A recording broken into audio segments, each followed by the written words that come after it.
Cumprimento a todos com a paz do Senhor Jesus Cristo. Tarde maravilhosa. Quero vos convidar para estarmos meditando na palavra de Deus. Primeiro livro do profeta Samuel, capítulo é o de número 3 e o versículo de número 11. E disse o Senhor a Samuel: Eis aqui vou fazer uma coisa em Israel, a qual todo que ouvir lhe tinirão ambas as orelhas. A introdução dessa mensagem, quero ler com você o versículo 13 do mesmo capítulo. Porque já eu fiz saber que julgarei a sua casa para sempre, pela iniquidade que ele bem conhecia, porque fazendo seus filhos execráveis, não os repreendeu. Versículo 14. Portanto, jurei a casa de Eli, que nunca jamais será expiada a iniquidade da casa de Eli, com sacrifício, nem com ofertas de manjares. Capítulo 2, versículo 22, diz assim: Era, porém, Eli, já muito velho, e ouvia tudo quanto seus filhos faziam, e todo Israel, e de como se deitava com as mulheres, que em bandos se ajuntavam à porta da congregação. Em primeiro lugar, Eli, é bom lembrarmos, que vinha da tribo de Benjamim, ou da tribo de Levi. Ele era da família de Arão, e a Bíblia disse, inclusive esse texto, nos disse que Samuel, ou Eli, era da tribo de Levi, e que Arão, a família de Arão, ele era da família de Arão. A tribo de Levi foi toda separada para o trabalho da casa de Deus. Porém, a família de Arão, que fazia parte da tribo de Levi, a família de Arão foi chamada para o sacerdócio. Então, o que acontece?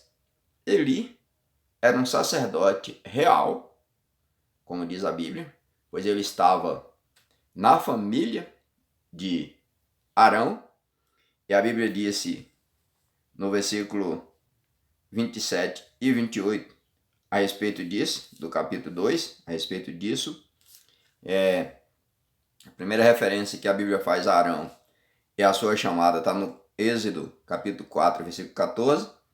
E depois lá em Levítico, capítulo de número 5, a Bíblia fala que ninguém toma para si esta honra, senão aquele que é chamado por Deus como Arão. Pois bem, esse rapaz, ele tinha uma chamada, esse rapaz estava fazendo a obra de Deus, porém, deixou-se levar pela inércia, isto mesmo, deixou de fazer aquilo que Deus manda na sua palavra.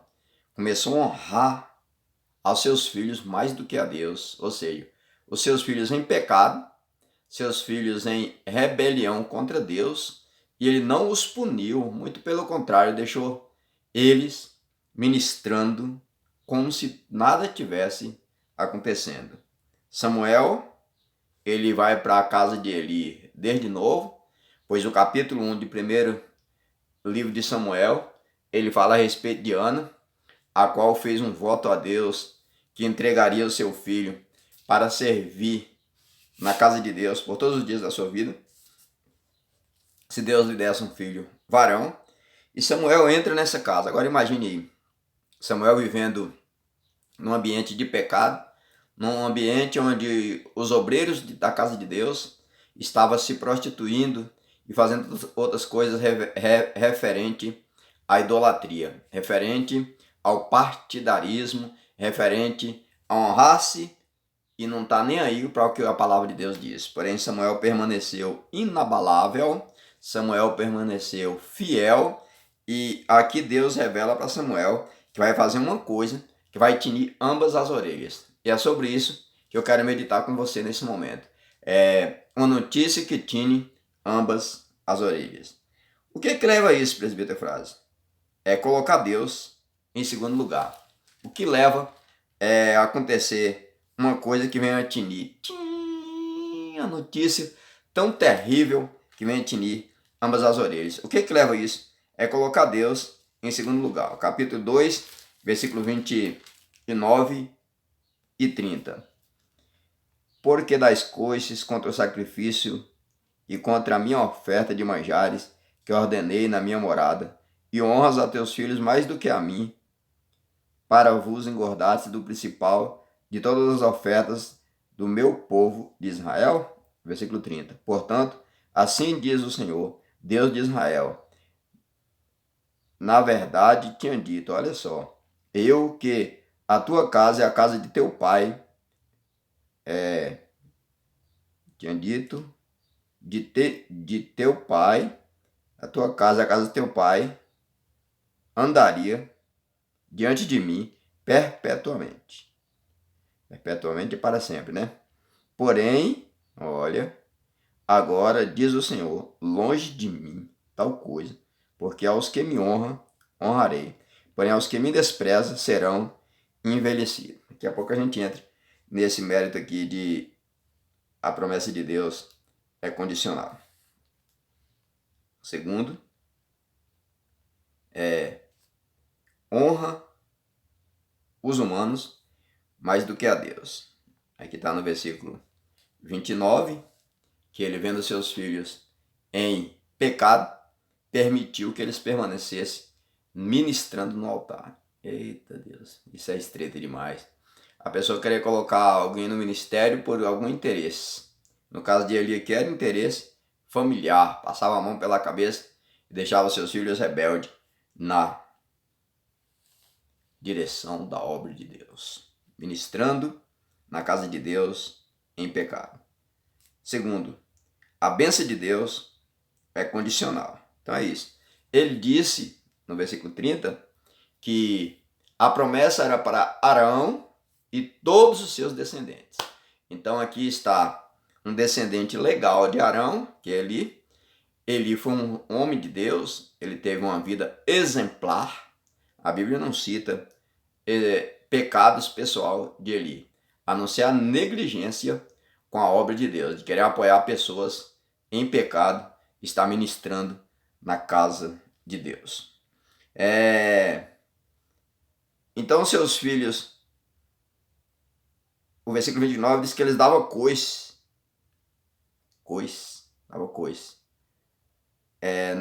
no sacrifício de Deus. Porque alguém chegava para oferecer um sacrifício e primeira coisa que fazia, ao oferecer o sacrifício, uma parte era para Deus. Depois que oferecesse a parte de Deus, o sacerdote poderia tomar a sua parte sem problema nenhum, porque não tinha nenhuma dificuldade que ele viesse a tomar a sua parte. Porém, primeiro de Deus, e eles não. Eles iam lá e diziam, epa, me dá isso aí. Aí a pessoa que ia oferecer dizia, não, meu senhor, vamos fazer o seguinte, o senhor deixa eu oferecer primeiro de Deus, depois o senhor pode tomar, o senhor é homem de Deus, o senhor sabe que a palavra ensina de jeito, e ele dizia assim, ó, se você não me dá, eu vou tomar força. Então a Bíblia diz que o povo perdia até a motivação de estar na casa de Deus oferecendo sacrifício. É terrível quando acontece isso. Quando a liderança está desmotivando o povo de Deus ir para a igreja adorar. É terrível demais. Mas que Deus em Cristo tenha misericórdia de nós, nesses dias que a gente está vivendo, que tem muitas pessoas que estão com um ministério parecido com o ministério de Eli, apoiando pessoas pecador em sua igreja, sentado no seu púlpito, pessoa de qualquer jeito, mas o julgamento vem. Então a bênção de Deus é condicional. Segundo, veio aqui o primeiro 1 e primeiro 2. Agora o segundo. Se a vida não estiver certa ou obedecendo a Deus, não adianta símbolo. É o sepulcro caiado. Aparecer uma coisa, na realidade não ser nada daquilo que apresenta.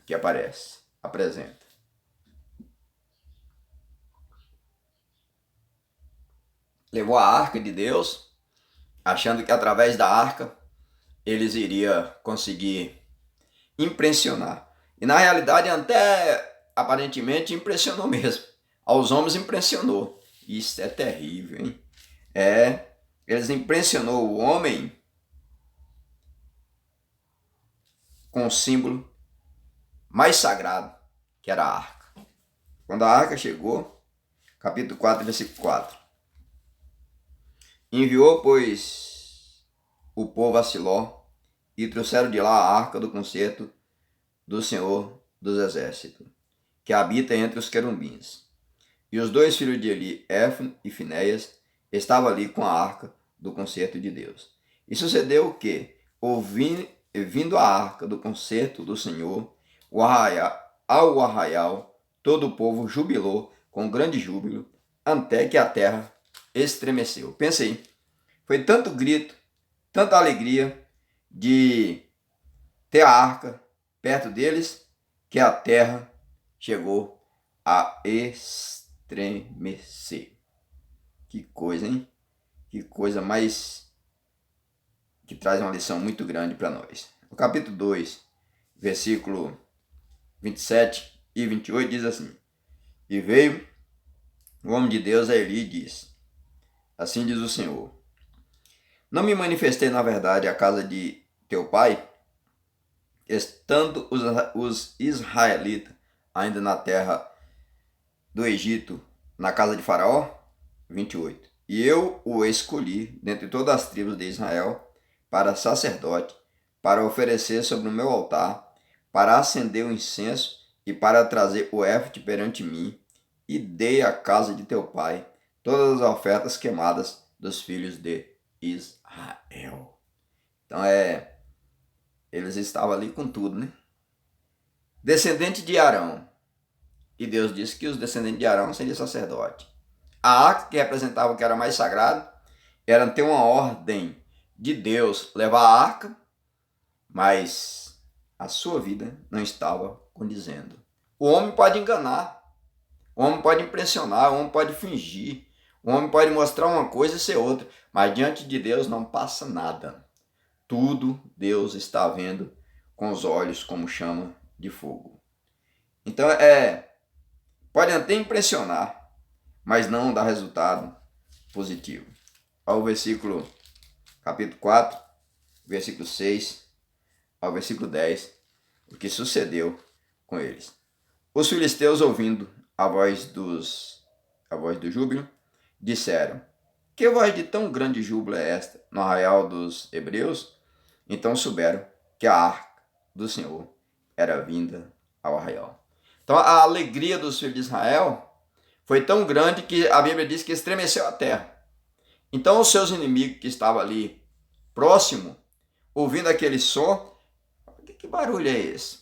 Alguém disse: Rapaz, a arca chegou lá. Eita Deus! E olha só, quando Israel andava na presença de Deus, a arca era um grande símbolo. Versículo 7. Que os filisteus se atemorizaram, porque dizia: Deus veio ao arraial. E dizia mais: Ai de nós, que nunca tal sucedeu antes. Ai de nós, versículo 8. Quem nos livrará da mão destes grandiosos deuses? Estes são os deuses que feriram os egípcios com todas as pragas junto ao deserto. Já tinha passado muitos anos, ó, desde que os filhos de Israel já moravam em Canaã há muitos anos, mas a fama ainda continuava de que Deus tinha destruído o Egito através das 10 pragas. Então, eles disseram assim: se a arca veio, os sacerdotes estão aí, ai de nós, nunca tal vimos. A impressão era tão grande que eles acharam assim: poxa, não vai ter jeito para nós não, hein? Estamos perdidos. Mas olha o versículo 9. Esforçai-vos e sede homens, ó filisteus, para que porventura não venha a servir aos hebreus, como eles serviram a vós. Sede, pois, homens, e pelejai. Então eles colocaram isso no seu coração. Mesmo que a gente morra, mas a gente vai morrer com honra. A gente vai morrer lutando, ainda que vai ser difícil para nós.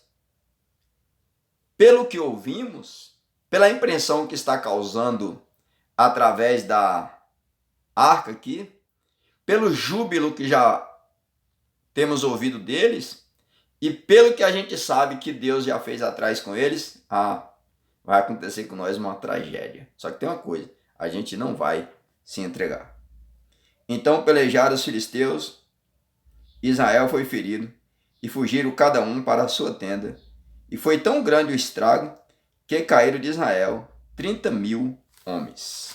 Foi 30.000 homens, morreu. A arca foi tomada. Olha só, uma má notícia, 4:13. Deus tinha falado que ia mandar uma notícia terrível. Olha o versículo 13. E chegando ele, eis que Eli estava sentado sobre uma cadeira e vigiando ao pé do caminho, porquanto o seu coração estava tremendo pela arca de Deus. Entrando, pois, aquele homem e anunciando isso na cidade, toda a cidade gritou. O homem anunciou que a arca tinha sido tomada. Versículo 13, capítulo 4, versículo 17 ao 20 agora. Então respondeu o que trazia as novas e disse: Israel fugiu diante dos filisteus. Olha só. E houve também grande destroço entre o povo. E além disso também os teus 2 filhos, Éfone e Finéias, morreram. E a arca de Deus é tomada. Sucedeu que, ouvindo ele a menção da arca de Deus, Eli caiu da cadeira para trás, da banda da porta, e quebrou-se-lhe o pescoço e morreu, porquanto o homem era velho e pesado, e tinha julgado a Israel 40 anos. E estando sua nora, a mulher de Finéias, grávida e próxima da morte, ao parto, e ouvindo estas coisas, essas novas, de que a arca de Deus era tomada, e de que seu sogro e seu marido morreram, encurvou-se e deu à luz, porquanto as dores lhe sobrevieram. E ao tempo em que ia morrendo, disseram as mulheres que estavam com ela: Não temas, pois tivesse um filho. Ela, porém, não respondeu, nem fez caso disso. Então a notícia chegou a Israel de que Israel tinha levado uma grande derrota. Os 2 filhos de Eli tinham sido mortos. E agora a pior notícia: a arca foi tomada. Interessante que quando Eli soube que os seus 2 filhos tinham morrido, a Bíblia não fala que aconteceu uma emoção tão grande no seu coração. Ou seja, ele já estava tão acostumado com os filhos dando trabalho, que parece que não fez nem tanta diferença. E na verdade, Deus já tinha dito que ia acabar com os filhos dele. E ante ele, uma certa época, corrigiu seus filhos dizendo assim: pecando o homem contra o homem, o juiz o julgará. Porém, pecando o homem contra Deus, quem o julgará? E a Bíblia diz que seus filhos não mudaram de atitude, porque Deus os queria matar. Olha só. E agora, quando ele ouve que a arca é tomada, ele cai da cadeira. Essa foi a pior notícia. Ouvir que a arca tinha sido tomada. A arca simboliza a presença de Deus. A arca simboliza a direção de Deus. A arca simboliza a proteção de Deus. A arca simboliza que Deus estava ajudando Israel. Aí quando ele ouve que a arca é tomada, ele cai da cadeira, quebra o pescoço e morre. Agora, olha só, que tragédia, hein? É a notícia que Samuel disse que ia tinir ambas as orelhas, está chegando mesmo, porque ele diz assim: ó, seus 2 filhos morreram, Israel foi tomado em cativeiro. Esse mesmo capítulo 4, nos registra que foi 30.000 soldados mortos nessa guerra. 30.000 soldados mortos nesta guerra. Além disso, os 2 sacerdotes, ainda que estava desviado, mas era tido como sacerdote, é morto. E agora ele cai e quebra o pescoço, porque ele ouve da arca que é tomada, e a mulher dá à luz o filho. Então a pior notícia foi essa: foi-se a glória de Israel. Capítulo 4, versículo 21. Mas chamou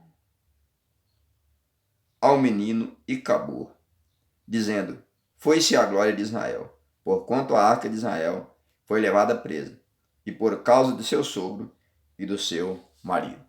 Então, que Deus abençoe a tua vida, que você que me ouve, se ainda não fez aliança com Deus, com Jesus, faça. Você que serve a Deus, que está brincando com as coisas de Deus, cuidado, porque Deus é um fogo consumidor. Ele exige dos seus compromisso, ele exige dos seus uma vida de retidão, uma vida que corresponde com o que ele é, santo. 1 Pedro 1,15. Como é santo aquele que vos chamou, sede vós também santos em toda a vossa maneira de viver. 1 Pedro 1,16. Porque escrito está, sede santo, porque eu sou santo. Deus te abençoe. Se você ainda não é inscrito no meu canal, escreva aí. Presbítero PB Eufrásio Bonfim. E assim estaremos anunciando a palavra de Deus. Que Deus te abençoe, em nome do Senhor Jesus.